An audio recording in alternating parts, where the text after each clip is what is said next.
नमस्कार, राष्ट्रबोध से मैं पवन केसवानी।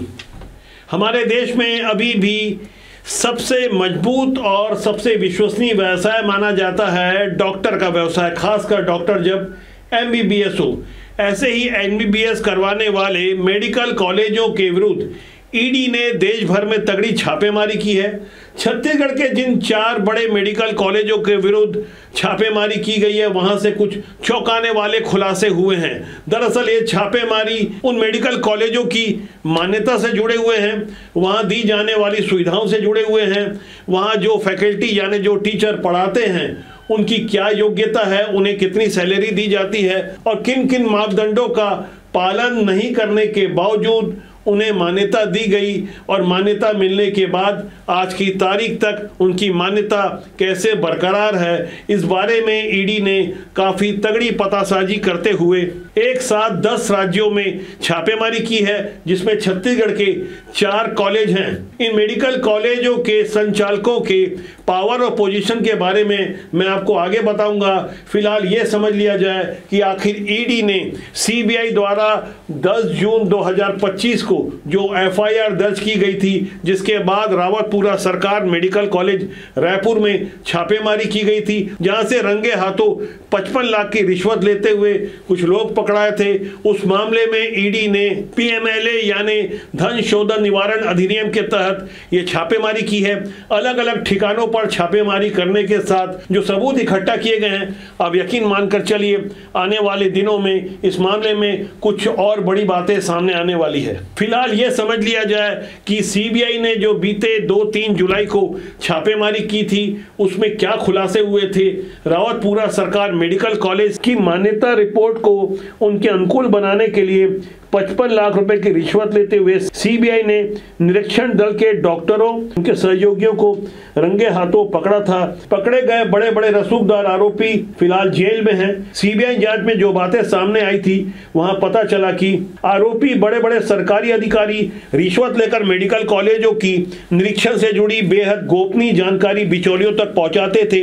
इसके आधार पर कॉलेज अपने दस्तावेज और मानक को पहले से ही मैनेज कर लेते थे। अब यह समझ लिया जाए कि मैनेज कैसे होते थे। दरअसल 3 किस्म के डॉक्टर वहां पर फैकल्टी यानी टीचर बताए जाते थे।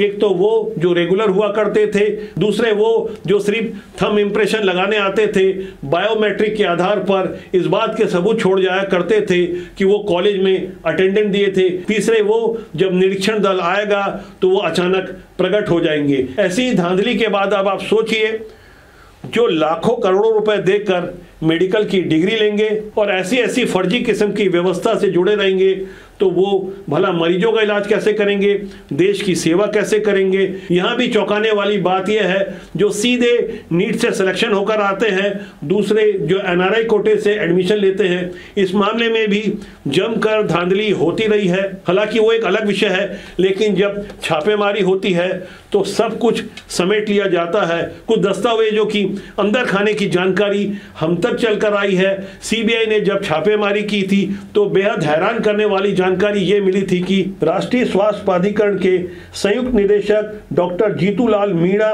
ने रावतपुरा की तरह विशाखापट्टनम के गायत्री मेडिकल कॉलेज को मान्यता दिलाने के बदले 2.5 करोड़ रुपए की रिश्वत ली थी, जबकि स्वास्थ्य मंत्रालय के ही अधिकारी चंदन कुमार पर गोपनीय फाइलें लीक करने का आरोप है। इस तरह से पूरा सिंडिकेट काम कर रहा था, जिसकी जड़ें केंद्रीय स्वास्थ्य मंत्रालय तक फैली हुई थी। जुलाई में सीबीआई ने छत्तीसगढ़ के अलावा कर्नाटक, राजस्थान, उत्तर प्रदेश, दिल्ली और मध्य प्रदेश के 40 ठिकानों पर एक साथ छापेमारी की थी, जिसके मजबूत डिजिटल सबूतों के आधार पर कई महत्वपूर्ण दस्तावेज साफ साफ इस बात की गवाही दे रहे थे कि सिंडिकेट बहुत तगड़ा है। ऐसे ही बड़े बड़े सिंडिकेट की ताकत को समझने के लिए अब ईडी ने भी 10 राज्यों में एक साथ छापेमारी की है।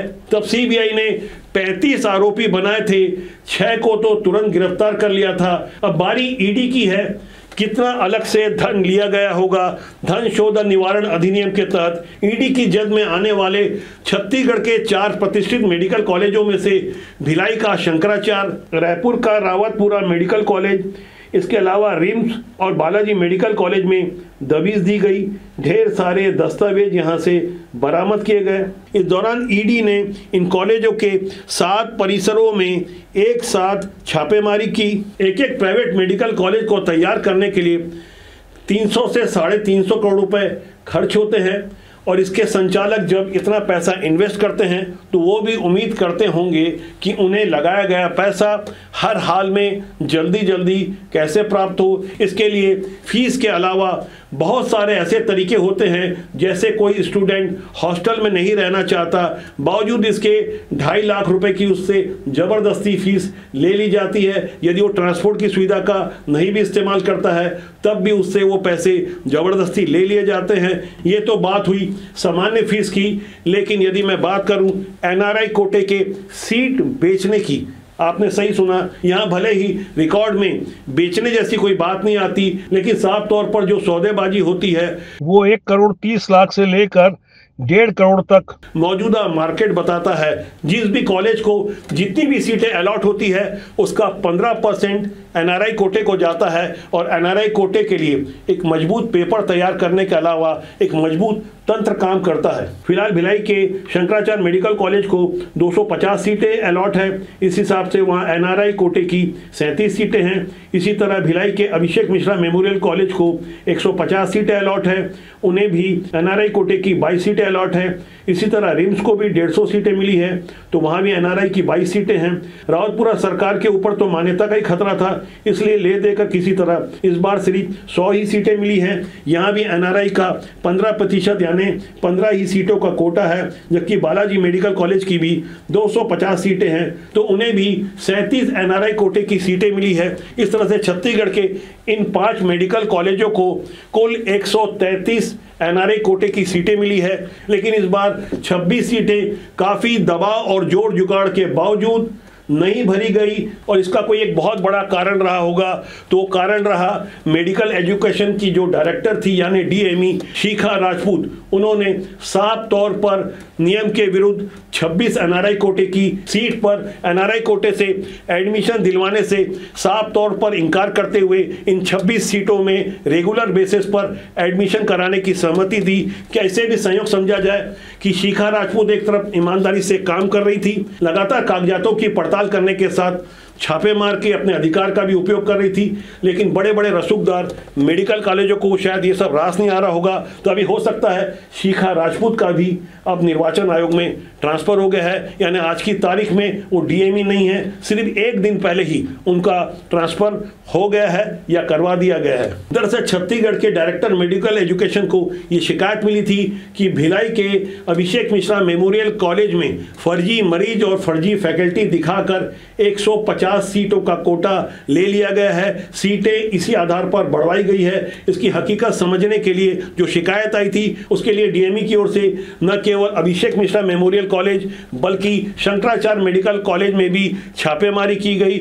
इन दोनों ही मेडिकल कॉलेज को संचालित करने वाली संस्था का नाम है गंगाजली एजुकेशन सोसाइटी, जिसके द्वारा संचालित इन दोनों ही मेडिकल कॉलेजों के विरुद्ध न केवल डीएमई बल्कि एनएमसी को भी गंभीर शिकायतें मिली थी, जिसके आधार पर चिकित्सा शिक्षा विभाग ने 2 अलग अलग कमेटियां बनाकर दोनों ही कॉलेज की जांच करवाई थी, जिसके आधार पर इन मेडिकल कॉलेजों के विरुद्ध कार्रवाई चल रही थी। इस कार्रवाई की हकीकत क्या है ये पड़ताल की रिपोर्ट आने के बाद ही पता चलेगा, लेकिन आंतरिक सूत्रों से जो हमें समाचार मिले हैं, जांच पड़ताल में क्या निकल कर आता है ये तो पड़ताल की रिपोर्ट के बाद ही पता चलेगा। लेकिन ग्राउंड जीरो से हमें मरीजों से बात करने के बाद और वहाँ जो फैकल्टी पहले पढ़ाया करती थी उनसे जो जानकारी मिली है वो जानकारी भी काफ़ी हैरान करने वाली है। जहाँ लोगों ने ऑन कैमरा तो बात नहीं किया, लेकिन बताया कि किस तरह से मापदंडों का पूरी तरह पालन नहीं किया जाता। न केवल शंकराचार्य अभिषेक मिश्रा मेमोरियल कॉलेज बल्कि बाकी 3 जो मेडिकल निजी कॉलेज हैं छत्तीसगढ़ के, वहाँ भी यही हाल है। ईमानदारी से वो फैकल्टी या शिक्षक नहीं रखे जाते क्योंकि उनकी मोटी मोटी तनख्वाह देने का बोझ उन कॉलेज प्रबंधकों पर आएगा। ऐसे ही हालात छत्तीसगढ़ के अलग अलग प्राइवेट यूनिवर्सिटी के भी हैं। छत्तीसगढ़ में 18 प्राइवेट यूनिवर्सिटी हैं। कुल मिलाकर हायर एजुकेशन में जिस तरह तरह की धांधली हो रही है, जिस तरह की गड़बड़ियाँ चल रही है, ऐसी गड़बड़ियों का एक बहुत मजबूत कारण यह है कि वहाँ पढ़ाने वाले सही शिक्षक नहीं रखे जाते। इसके अलावा कमज़ोर इंफ्रास्ट्रक्चर और कमज़ोर सुविधाओं के बावजूद जब मान्यता मिल जाती है तब सीबीआई की एंट्री होती है। अब आप सोचिए, सीबीआई ने जब छापेमारी की तो बाकायदा वॉइस रिकॉर्डिंग के अलावा जो डिवाइस के रूप में मजबूत सबूत मिले हैं, उनसे तो ऐसे ही लगता है जिसके पास खूब सारे पैसे होंगे वो एमबीबीएस की सीट खरीद लेगा। ऐसे में यहाँ समझना होगा कि क्या बिना राजनीतिक सहयोग के इतना बड़ा अपराध संभव होगा। जो सफ़ेद पोश भद्र पुरुष नहीं पकड़े गए वो तो साफ तौर पर माननी कहलाते हैं, लेकिन ऐसे माननी लोगों की असल सूरत सामने लाना भी हमारी ड्यूटी है। हम लगातार पड़ताल कर रहे हैं। आने वाले दिनों में इस मुद्दे पर कुछ और बड़े खुलासे करेंगे। राष्ट्रबोध का सूत्र वाक्य है, राष्ट्रीय सर्वोपरि। हमारा आपसे आग्रह है कि सिस्टम में अच्छे लोगों को आप सपोर्ट करें या आप भी राजनीति के माध्यम से देश और समाज की कुछ बढ़िया सेवा करें। राजनीति बुरी नहीं होती, उसमें काम करने लोग अच्छे या बुरे होते हैं। फिलहाल आज के लिए इतना ही। बहुत जल्दी मेरे आपसे फिर मुलाकात होगी। नमस्कार।